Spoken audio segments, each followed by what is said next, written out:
Welcome to the Marlborough Book Festival podcast. We are looking forward to another wonderful weekend from the evening of July 25 through to Sunday, July 28.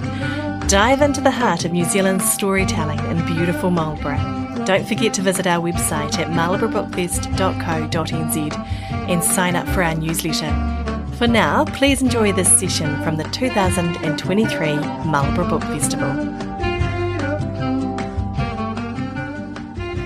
Welcome everybody to this session of the wonderful Marlborough Book Festival, Seeking the Light. Great to see so many people here, and my name's Laura. I'm from the Cloudy Bay team, so we're delighted to have been part of the festival and have been for a few years now. I think you'll all agree, I'm sure some of you have been to multiple sessions over the weekend. If this is your first session, then you're in for a treat as well, but there's such an amazing and incredible diverse lineup of different authors, speakers and concepts that you'll hear about, so a really great weekend. We also hope you had a chance to share a glass of wine with us at some point. But yes, I'd like to introduce the Seeking the Light session. So we have Mike White introducing Gavin Lang. Thank you, guys. Thanks, Laura.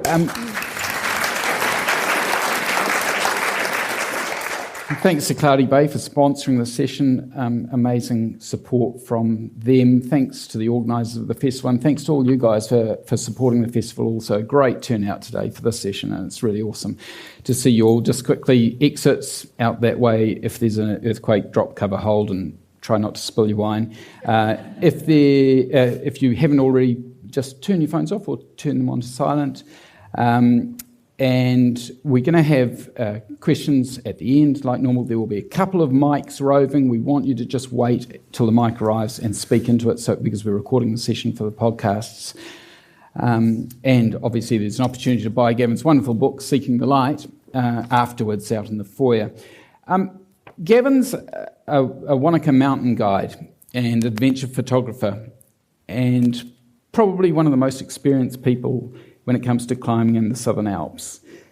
Seeking the Light is about his climbing the 24 highest peaks in the Southern Alps and in the country, but it's illustrated with utterly stunning and sometimes completely unbelievable photos. But the book's about a whole lot more than that. It's a meditation on the healing power of nature and on the importance of getting into the outdoors. Gavin's just returned from Peru, where he's been climbing, which is an explanation for his healthy tan in the middle of winter.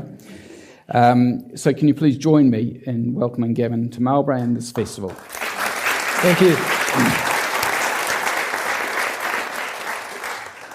The peaks of the Southern Alps, Gavin, are a long way from Dublin, where you grew up. Tell me about that upbringing and your first kind of brushes with nature.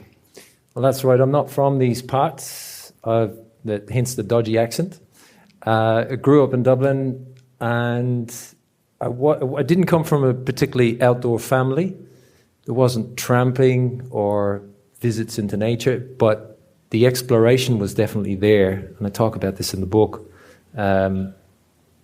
For me, venturing off into the fields of the woods behind our house was everything. That was my world expanding.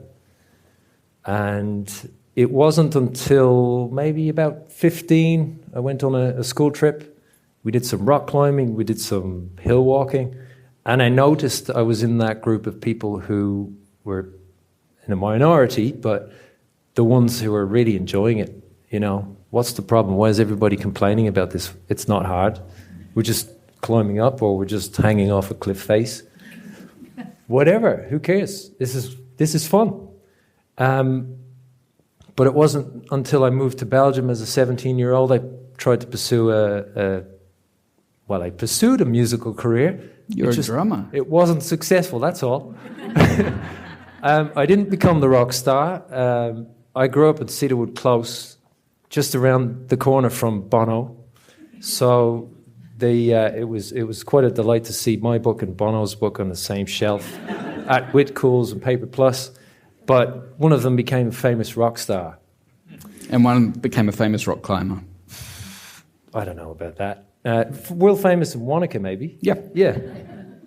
So where was I? Belgium. I started caving when I was in Belgium. and absolutely fell in love with that. It was fantastic. Going down deep, dark holes that are damp and dank and horrible and tight squeezes, absolutely loved it. But just had this feeling of going above ground is just that much more interesting, and always felt like mountaineering was something I would one day try. And it wasn't until I came to New Zealand that I got to scratch that itch. So how did New Zealand come onto your radar from living in Belgium, and how did you end up here for the first time?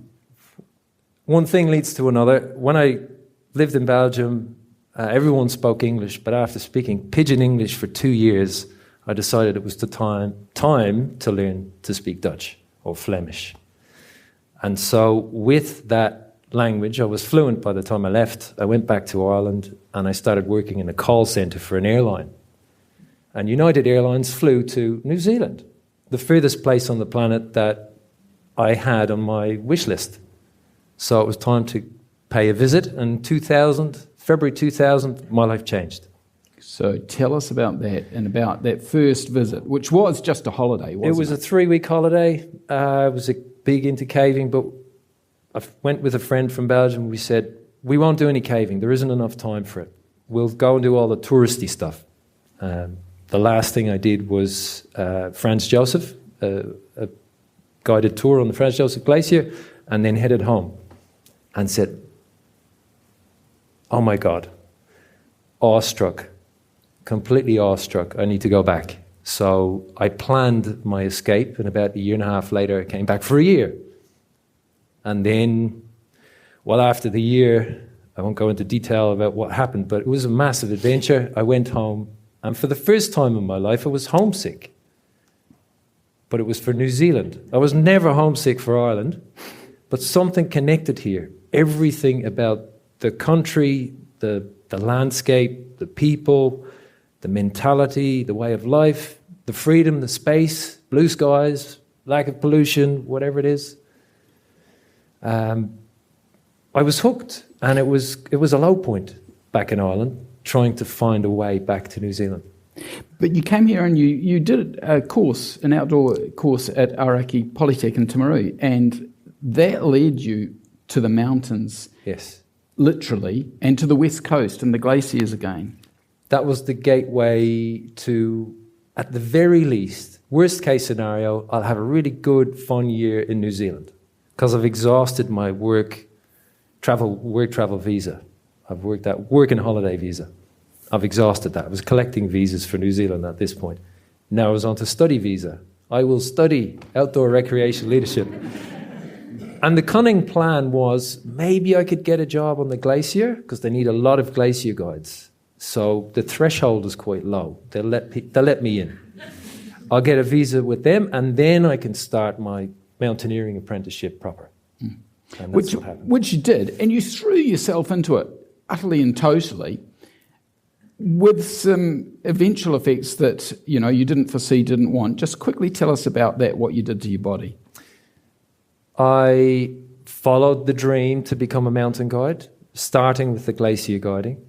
And they say if you find something or you do something you love, you'll never work a day in your life. Okay, fantastic. But you can't overdo it. And I did. I never took days off. I never took rests. My days off where I'll go for an easy rock climb. I'll fill it with another couple of mountain trips. So there's a little undercurrent of addiction going on in this book. It's not just pretty pictures. There is a deeper story about addiction overcoming the injury. When my body said enough is enough, it manifested in my neck with 3 herniated discs. And that constant, chronic, low-level pain was absolutely debilitating. Did you ever fear that you wouldn't get back into the mountains? You'd been smitten with the mountains. You had seen your future lying in the mountains, and here your potential career was in tatters. Did you really fear that you wouldn't get back there? I didn't know if I'd walk without, or just live or sleep without pain. Driving was super painful. Sitting in a chair like this was super painful. I couldn't get my neck in a comfortable position. So mountaineering was way But the whole persona I had built for myself out of being young, fit, and unstoppable, that all crumbled. And that is the fantastic lesson that came from it. It's the pain and suffering that came from that and the deep hole that I went into, I would not wish on anybody else. But I'm so glad I chanced upon it, because it woke me up. And you climbed out of it. Very quickly, just tell the audience how you managed to get from that deep, dark hole to the peaks of the Southern Alps. Well, it wasn't very quick. Very quickly, it wasn't very quick. A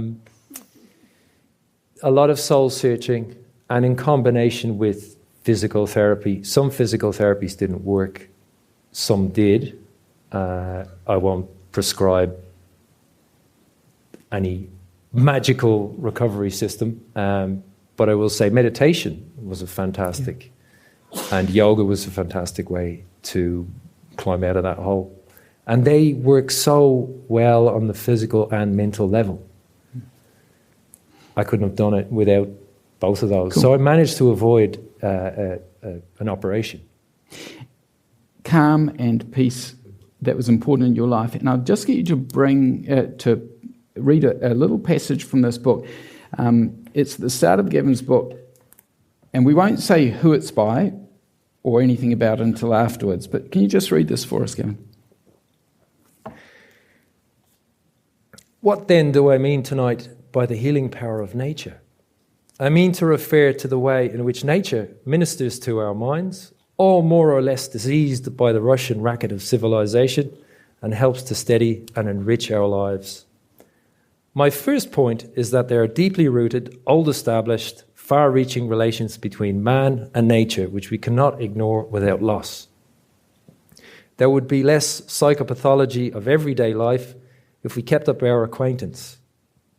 We have put ourselves beyond a very potent vis medicatrix if we cease to be able to wonder at the grandeur of the star-strewn sky, the mystery of the mountains, the sea eternally new, the way of the eagle in the air, the meanest flower that blows, and the look in a dog's eye. And that's quite an emotional thing to read. Yeah, it is. I've read it a million times, and it's so powerful. And it struck me. And just for the audience, that was written in 1914 by Professor J. Arthur Thompson at a British Medical Association lecture. World War I had just broken out, and he was talking about the Russian racket of civilization. It's something that's even more pertinent, or just as pertinent now. It's something that you've thought about a lot, and the importance of nature, getting out into nature. Life's becoming busier, isn't it? We're becoming more urbanised. So how crucial is it that we kind of preserve and use our rural and wild spaces? I did so much research to prove what I could feel about this connection with nature. So coming out of this injury, I realised that the deeper purpose behind me mountain guiding or facilitating people's journey in the mountains was to also tap into what was going on in their lives and maybe unpack the stresses and get them to notice the connection that they have with nature, and how at the start of the trip they would start with these stresses, and by the end, lo and behold, there would be more of a flow in their lives. So my purpose changed. How important is it for us to, I can't stress how important it is for us to have a nature connection every day, no matter how small. Not all of us are mobile. I won't be mobile forever. I'm a realist, but having a connection with nature, doing the gardening bare feet, whatever it is, it's so important for us. And it's proven in science. So, nature plays second fiddle sometimes to progress. And progress is seen as vital, and growth is a must. But they're not always necessarily positive, are they? No.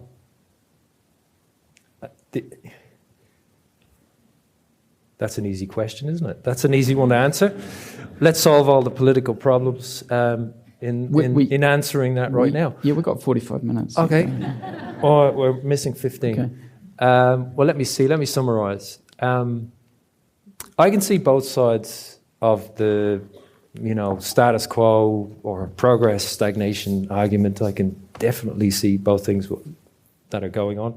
But if I relate it to something more local, I don't know if any of you are aware of the desire to build another airport in Wanaka, where I'm based, and it's quite a controversial issue. There's two options, and what's absolutely clear to me is that we can't build an airport and then figure out the rest. There has to be, it's too fast. So I'm not saying there shouldn't be an airport. I'm not saying there should be an airport. But progress, if it's too fast, we don't fill in the gaps. So where's the planning? Someone has money for an airport because they want to make money. And that's great. That's progress. Cool. But what about all the stuff in between? We've already got a great example of what kind of a cluster goes on in Queenstown. And they've had an airport for how many years? As long as Queenstown has existed. So we need to plan. Absolutely need to plan. And we need to preserve the mountains. So let's talk about the mountains. And let's talk about, life's tough already. Life's hard. And you add to that by going into the mountains, going into a place where there's danger and discomfort. Yeah. So let's talk. Let's talk about death then. Okay. How do you deal with that ever-present possibility every time you go into the mountains? Yeah. And let's bring up a couple of photos of some of the places that you put yourself in. Yeah, this book has got little meditations on death as well. Yeah. And it would be wrong of me to write it without touching on the subject of death. Let's go to the ones... No, let's go to the ones... Yeah, here's an example. Okay, these are the kind of positions you put yourself in, yeah. And don't tell me that it doesn't cross your mind one false step and history. Absolutely. So...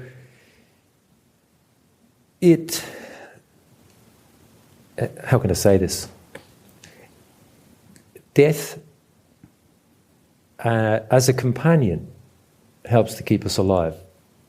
There's many different ways I can explain that, but if we let death overwhelm us, we're just riddled with fear. This is useful in the mountains. This is as useful in the mountains as it is in daily life. So to embrace it as something that's inevitable, it's inevitable. It's very hard to grasp, and emotionally we put up barriers against that. But if we accept it as something that's inevitable, we can actually live more full lives. So just to add to that, I have a fear of heights. I have a fear of small spaces. I have a fear of cold water. And so my life has been about doing it the hard way, about leaning into those things to see what they teach me. I'm looking for the lessons. And I've overcome, I don't think about heights all that much, but when I do, I'm like, there's a little person watching me from the outside saying, what are you doing? How can you do this? And for some reason, the heart rate's still okay and all that. But I remember the early days of hanging on a rope, trusting this 10 mil rope. It's as thick as your finger, hanging on this thing, going, oh my God, I am so scared. And same goes for caving. But I get sweaty palms when I think back to some of the things that I did caving, some of the squeezes I went through. Some of the squeezes I went through that I got bruised ribs from. Breathe out and then move. Yeah. And more recently, while I was writing this book, one of the things that kept me grounded was cold water immersion. Yet another exploration into how much pain and suffering I can put myself under. But that's an easy one because it's 3 minutes or 4 minutes or whatever. And it gave me insight into how the breath works on another level. These are all the little free pieces of gold that are available for us to pick up as we go through life. So we can either run away from the things we're scared of or confront them and deal with them and learn from them. Absolutely. Yeah. We have to lean into the wind or we don't grow strong. You know, I elaborate on that in the book, this story about the Biosphere 2 and Stresswood, if you'll allow me. In Arizona in the 90s, there was a group of scientists who set up Biosphere 2. Biosphere 1 is the Earth.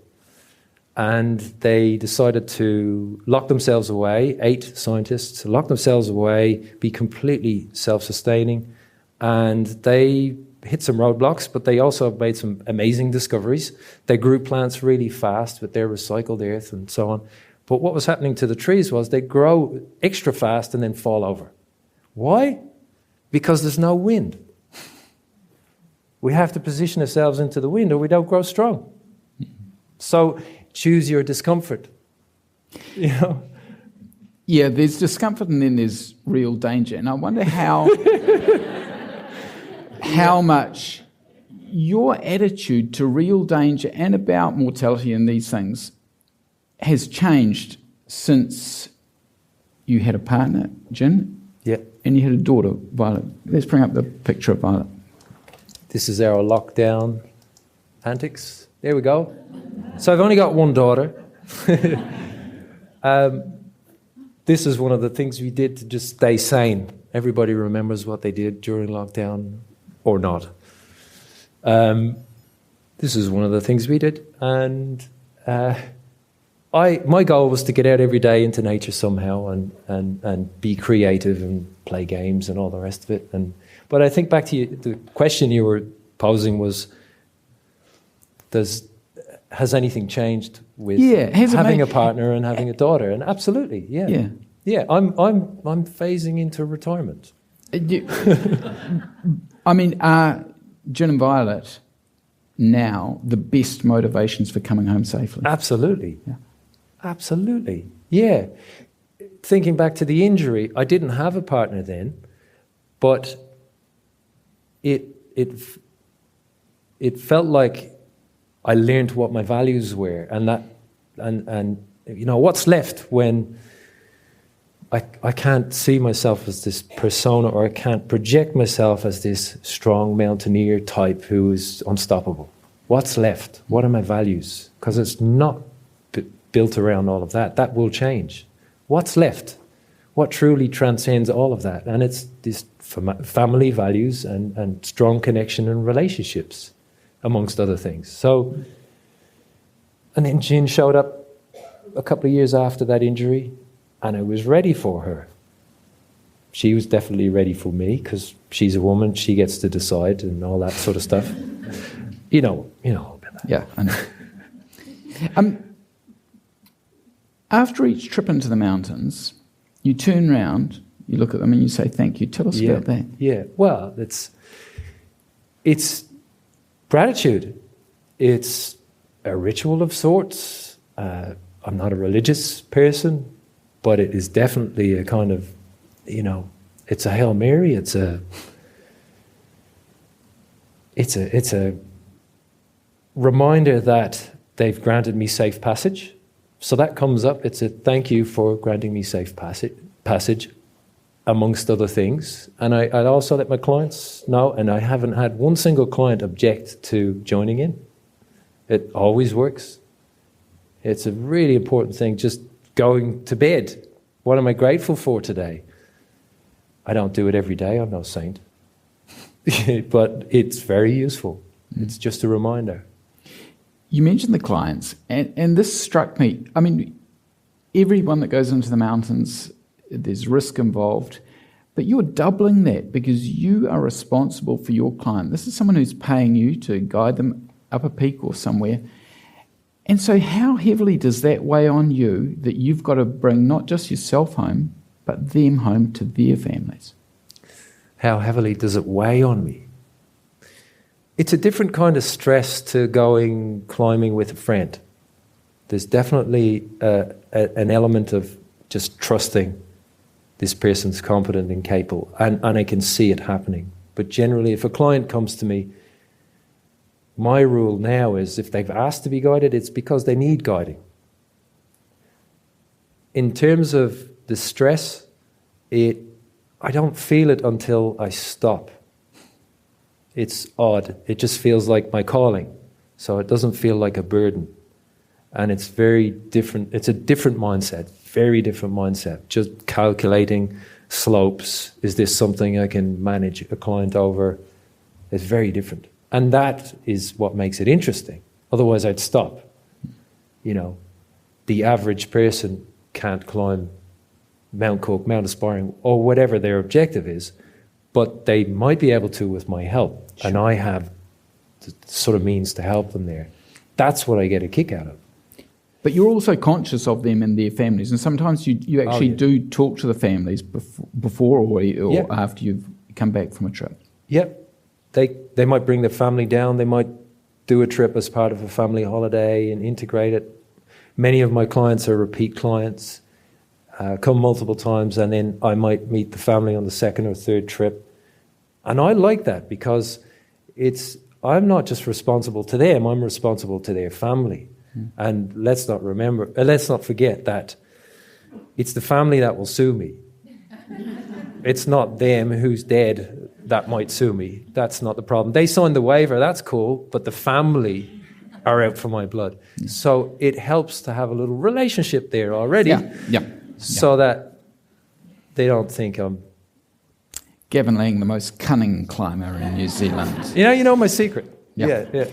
Look, along with the moments of fear and danger, you talk about moments of absolute perfect clarity in the mountains, of being in the moment of bliss, almost moments of enlightenment.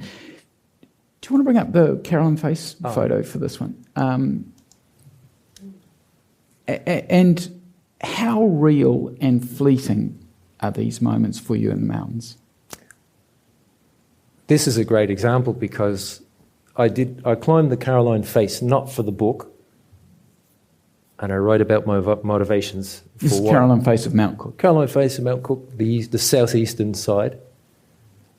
I write about my motivations for not climbing it again for the book. It was a one-off. It was a solo, unroped, nobody else involved, full meditation on the mountain. But what happened was, early in the climb, my concern was for something falling on me. And I got through halfway, got through the crux, which is halfway, the steepest part, navigated that after almost turning back, got within 100 meters of the summit, and then some, and I was in this complete flow state, absolutely in tune with nature, myself, the mountain, the whole lot, everything just ticking along nicely. It was a bubble of energy moving upwards, and then some ice fell, and it smacked me in the hand, and everything changed. Flow state was gone. That's how fleeting it is. Now, if it had been bigger, of course, it could have knocked me off, but to answer your question, the flow state can evaporate very quickly. Yeah. I mean, you say that mountaineering is great for your heart and soul, but sometimes the mountains surely must break your heart and be soul-destroying when you don't reach your summit, when you don't do what you set out to do. How do you deal with that? I don't have that much of a connection, and I think it's less and less as I get older with grabbing the summit. Honestly feel like it's the adventure that happens along the way. Early on, tagging summits is important because it's a milestone. There's no two ways about it. Get to the top, you turn around. And there's some renewed energy in there that comes from actually reaching the top. But more often than not now, once I've climbed the route, whatever the route is, the more technical, challenging part, I might turn around and not even bother going to the summit. No, that's enough, let's go. We're out of there. So choose your challenge. It's the journey, not the destination kind of stuff. Yeah, I don't feel there's any heartbreak in that. Yeah. And it's not like conquering the mountain, this whole idea. No, the best you can hope for is a draw. Yeah. Let's get to the heart of the matter. You take avocados when you're climbing mountains like this. Can you just explain that? Everybody has their own quirky diets. I do take a lot of freeze-dried food and, lightweight stuff, particularly in the campaign for this, because I wanted to go as light as possible so I could still carry 2 kilos of camera gear, right? And there was one thing I just didn't want to make any compromises about, and that was avocados. Mm-hmm. So I took 4 avocados across the top of Mount Cook. And of course I hand-picked them a certain way, but back in town they ripen properly, and they don't ripen on the top of a mountain. So funny that. Yeah. So I carried one for 4 days and then actually opened it and went, it's rubber. Damn. Somewhere on the... avocados are, I don't know what it is. They tune me up quite nicely. They grease my wheels. There's the right fat in there or something. I don't know. It works.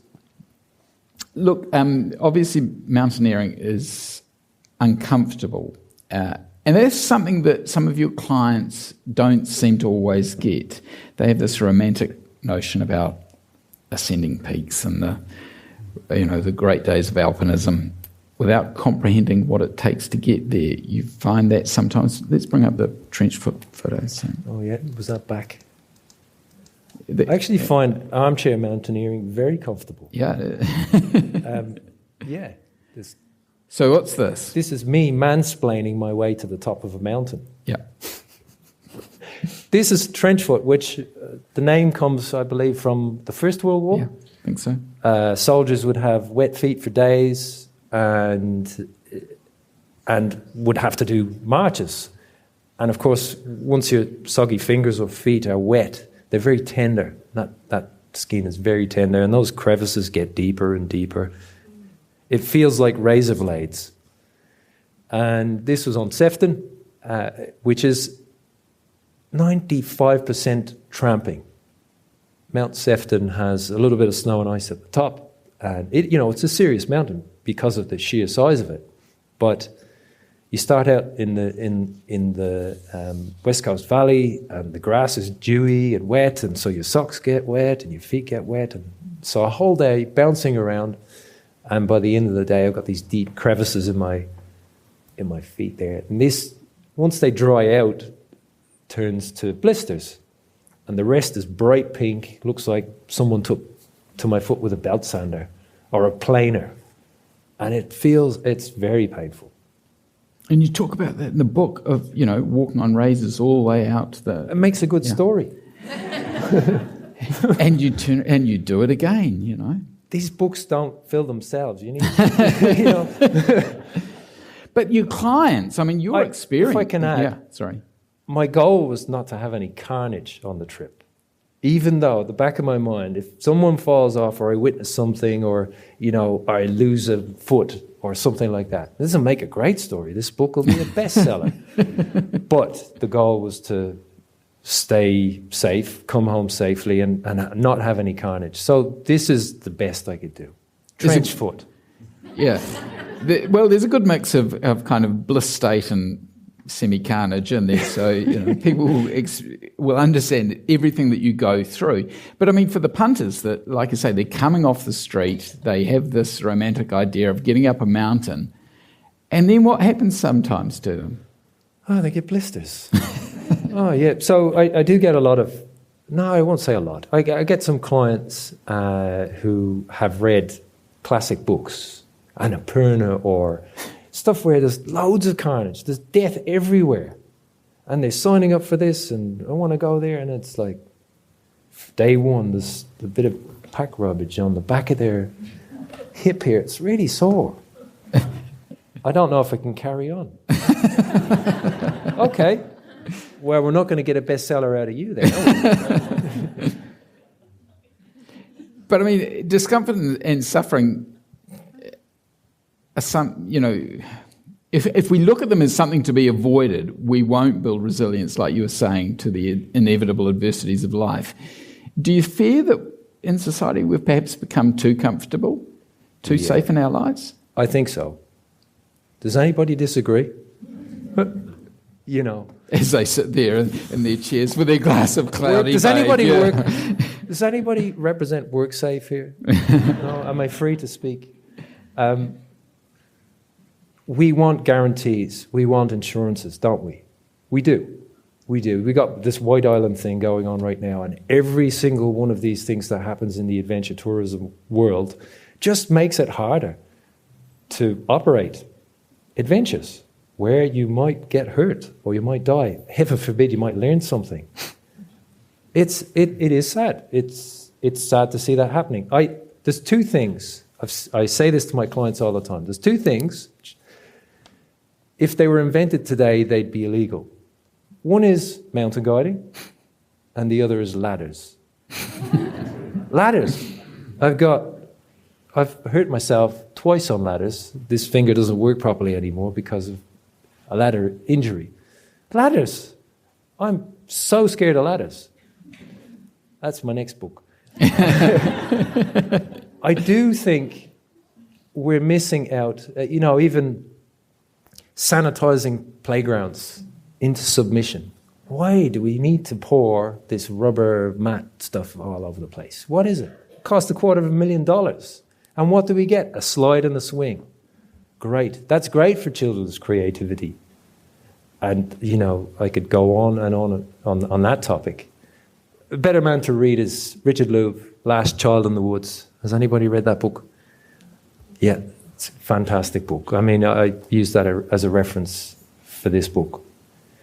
Our children are not going to know how to navigate life without seeing without falling over. How does a wound heal?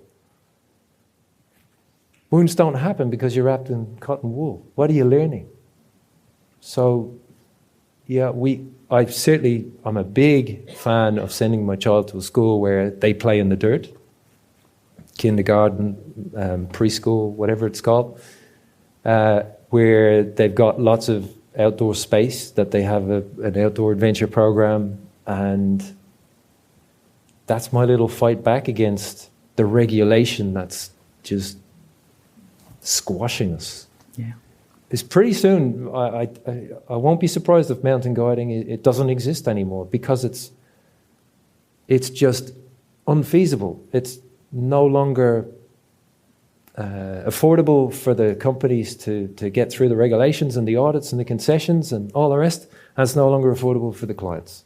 It'll always be affordable for someone, but is it just for the elite? It would be great to see it available just to the layman, and not someone who's highly successful in business with lots of money to throw around. Let's talk about the photography side of things, because you're a rare beast in that respect. Not just are you one of the country's top climbers, but you're an incredible photographer as well, and bring images of these places that are inaccessible to most of us into our living rooms via your book, etc. So can you just talk us through a little bit about the practicalities of that, or how you got into being a photographer as well as a mountaineer, and the practicalities every time you go out? And let's just maybe flick through a few of these photos that we've got. It is working. A little bit of astrophotography. I'm not the most patient photographer in the world, especially after a long day on the mountain, but somehow dragged myself out of the hut after having dinner. I was like, I should go to bed. It's really late, but oh my God, look at that Milky Way, and it doesn't come up. It's just a couple of months of the year where there's no moon interference and all that sort of stuff. So I'm going to grow into the retirement. I will grow into a more patient photographer, I reckon, because I'll have time and I won't be moving so fast. And this is a favorite shot. We just landed on it. Just explain this one. Where you're standing. I'm standing on the summit of Mount Tasman, looking along the North Ridge. And Rory McFarlane is down climbing. He's not coming towards me, he's going down. It's the middle of winter, where the 23rd of June, that was 2020, the sun has just gone down. That's the last of the light. The sun's just dipped below the horizon. It's cold. because it's the middle of winter. It's pretty serious. This says to me, things are getting pretty serious now. You've still got to get home. Most of it will be in the dark. Conditions are spicy. The soft snow over very hard ice. And that may not sound like spicy conditions, but it is. It's very hard to get your axe in through the soft snow into the ice. And we're concentrated. We're focused. But this is a favourite trip because, and a favourite photo, for so many reasons. This is the death chapter. But particularly because it was Rory and I, it was our third trip together, and we were not only in a flow state for ourselves, but for each other. We were finishing each other's sentences. And it's amazing. It's like speed dating. It's amazing how quickly you can grow bonds with people when your life is on the line. I think previously this might have happened in the wartime. In our case, we weren't fighting a mountain or anything like that. We were just hoping for the draw. But our lives were on the line and we were looking after each other. Even though we're not tethered together, we're not roped together, we are climbing unroped. We're thinking the same things about the snow stability and the concerns that we have. And Rory's actually I started out the day feeling sick, sore throat, wasn't sure if it was going to happen. And I started to come around, and then Rory started to fade.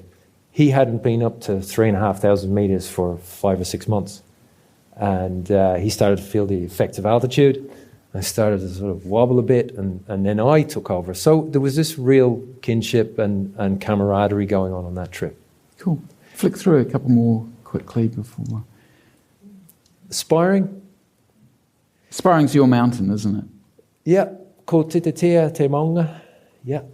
It's kind of odd for the white man from Ireland to say something like that, but honestly feel and have felt this very strong connection with aspiring.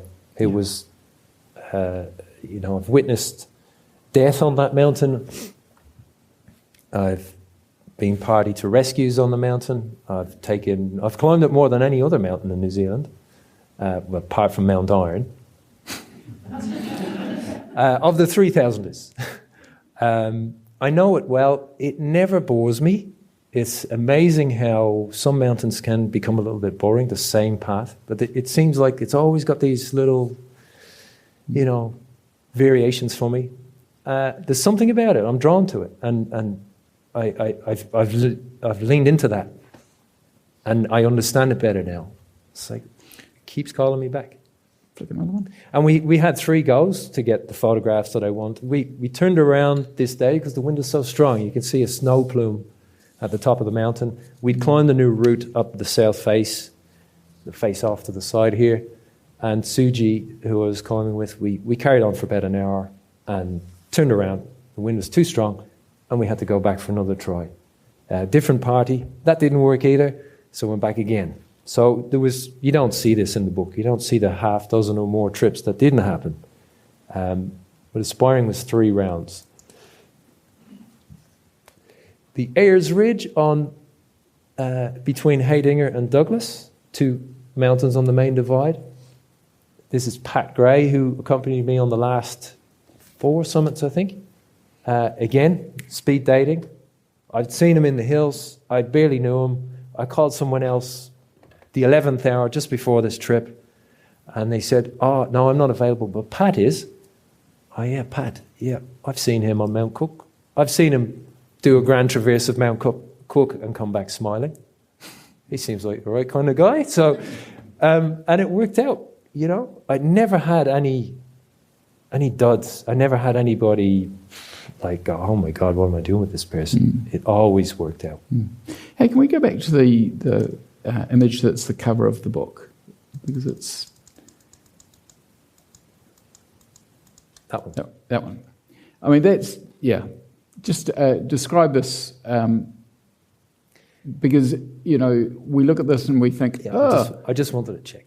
Go. Oh, Gavin must say to his climbing partner, "Hey, can you just run up to that peak there and I'll wait here." Looks windswept and interesting. Yeah. It doesn't work like that. You say that you actually, it's pretty natural. There's, not much posing that goes on. Yeah, I make it very clear to them, I want you to wear bright colours. Alistair wasn't wearing bright colours that day, but his silhouette worked quite well. I then started to hand people jackets. Wear this red jacket, wear this orange jacket. But otherwise, I don't want to interfere with the people I'm climbing with. I either run ahead or I hold back. Whatever I think I can frame as a good photograph.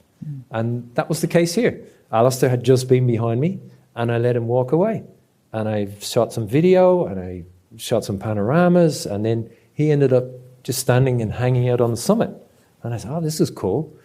And so I try not to interfere. I let people do their thing. The closest thing I would say to stop is just slow it down, because I'm getting my camera organised. It's always on the front, ready to roll.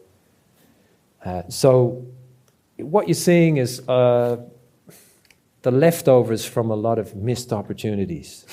The book could have been even better if I'd stopped people. But we went climbing, and the days were long enough.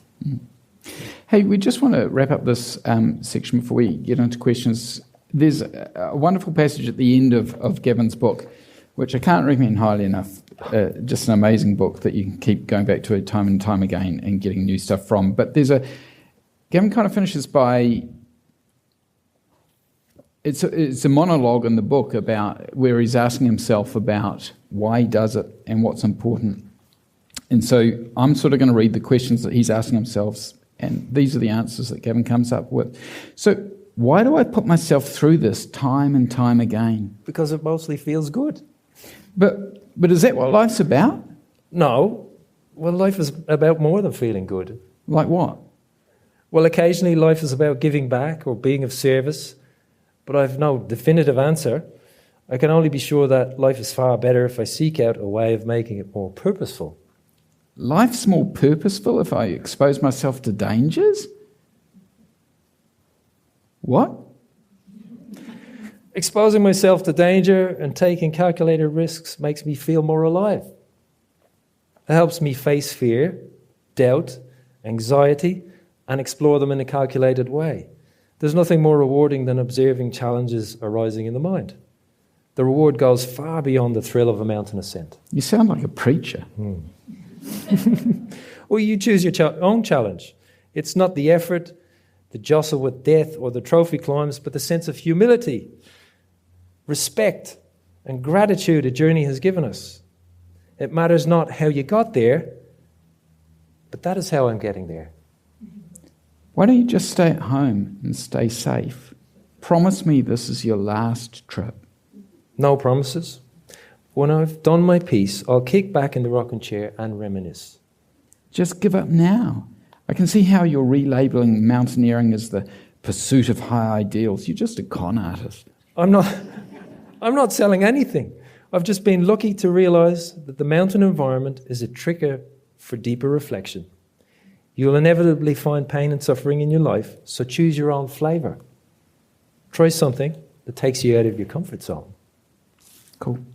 Thanks, Gavin. Hey, so we've got some time for questions. As I say, we've got 2 roving mics. Can you put your hand up and then just wait till the mic arrives with you, because we are recording this session for the podcast. So questions, please. Gentleman here in the middle, can you get a mic to him? Just wait till you get the mic. Could you please describe to us your camera gear, bearing in mind that weight is always an issue? Sure. And just for you and the camera enthusiasts, I wrote a small chapter called The Tools of the Trade. Robbie Burton, the publisher, thought it would be a great idea. I thought maybe somebody would be interested. He thought it was a great idea to put it in there. So I've customized some things and cut straps off and made it so that I can drop the camera if I need to. I've never had to drop the camera, but belaying is definitely more important than taking photographs. Going with one lens is really important. The camera lens and body, it is a full frame camera, so reasonably heavy when you include all the batteries. The Sony a7 III is what I used for this whole project. And then I would make a decision going out the door. Will I take this lens or that lens and go with it? Because taking two lenses, I never swapped them on a climb. It's too much. It's just too much. You introduce dust and all that kind of stuff. So it's a very simple setup, a lightweight carbon fiber tripod if I was hut-based, so if I flew into a hut. Otherwise, a tiny little tripod, I think, was worth $30. Super solid, but I'd get it would allow me to put it in the right position, and then I would prop up the lens with a rock or a rope or something like that. So there's always ways to improvise. But everything always hung on the front of my pack. It came off if we reached a certain grade. I could always gauge how hard a climb was if I couldn't, just go unroped. And the next gauge then was, is the camera coming off because it's too steep? And so on some occasions I would like to have had a smaller camera, but I dragged the big camera up absolutely everything. All the details are in there. I think if you haven't got a book with your name on it yet, you should go and see Calvin on the way out of here. Just to mention that Gavin had his camera nicked a few days ago on his way back from climbing in Peru, stolen on a bus. So someone's enjoying that in Peru at the moment, and we're just going to pass a hat round probably afterwards. So yeah, you can cry into it. You don't need to put money in it. Other questions for Gavin?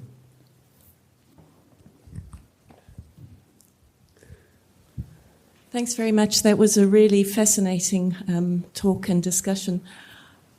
There is a term that's been coined, and I don't remember who coined it, but they talk about the comfort crisis, and they discuss how that actually affects our well-being. And so finishing up with the comments that you were making about why don't you just stay at home, because aspects of well-being could be detrimental for you, it sounds like.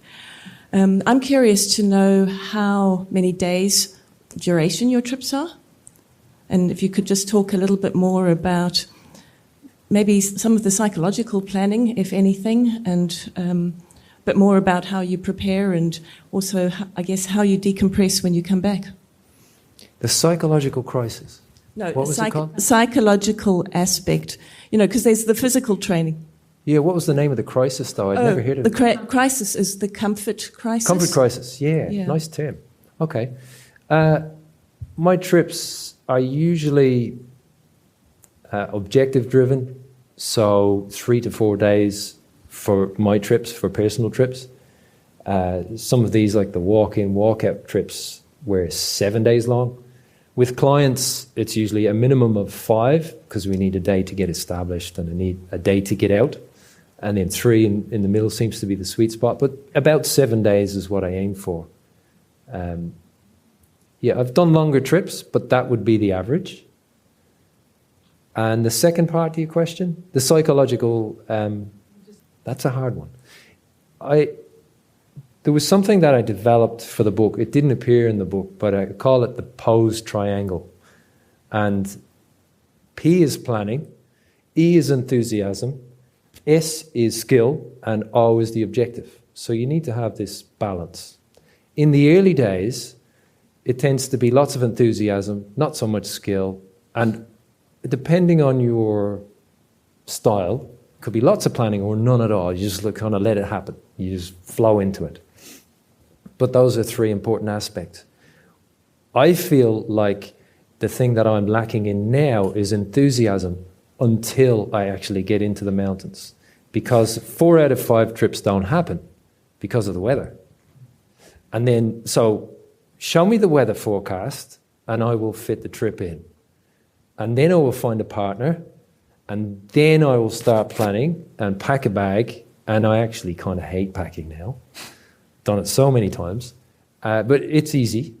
And then suddenly I get into the mountains and then I change. Then the enthusiasm appears. And I'm hoping after doing it for 20 odd years now that the skill is high enough, and I tap into that. So that's a psychological process, I suppose, that I've realised happens. But that pose triangle, those are my words. But I've actually noticed this occurring in two different places. One was in a business strategy mindset type book. I went, actually, he's just using different words. It's the same thing. So, nature spoke to me in a different way. The universe spoke to me in a different way, using different words. But, this wasn't a guidebook. This wasn't a technical manual about how to climb. So we left it out of there. Over here. Great question, by the way. Yeah, it was. You mentioned a few times in your talk and illustrated on Mount Tasman that you might prefer to climb unroped. Is there any practical reason behind that? And I presume your climbing partners feel the same? It's faster. Let's not forget that we're there to climb. And the belay is to catch us in the event that something goes wrong. Where steep rock climbing, for example, it makes complete sense. A single pitch climb, you put a rope on, you catch the fall if anything happens. The mountains we need a 15-kilometre rope to belay, and stopping to belay every single pitch, if it's just moderate in difficulty, is just unfeasible. So there's a certain point. What was Dave Vass's book, Not Set in Stone? He had a fantastic one-liner, I hope I can remember, something along the lines of mountaineering is about dilemmas accepted and then forgotten. It's a different world in the high mountains where you get to the point where you say, I can't give a belay, I can't take a belay, or it's just not going to happen. We're only going to get like 5% of the way out of the hut. So you're accepting and then leaning into your skill to stay on the mountain. When it gets ultra steep and you need a belay, then you take a belay. So it's a calculated risk. And Gavin actually has a little section at the front of this book which is like a disclaimer saying, essentially, don't try this at home. Yeah. Look, thank you so much, everybody, for coming along to this session. Fabulous to hear you, Gavin. Thanks for coming up from Wanaka, come back from Peru first, to talk with us. Gavin's going to be out in the foyer selling Seeking the Light. It is an amazing book. It's a special book, and thanks for writing it. Thanks for climbing up 24 peaks and the stories behind it. So thanks again. Thank you. And join with me in thanking Gavin. Thank you. Thanks, Mike.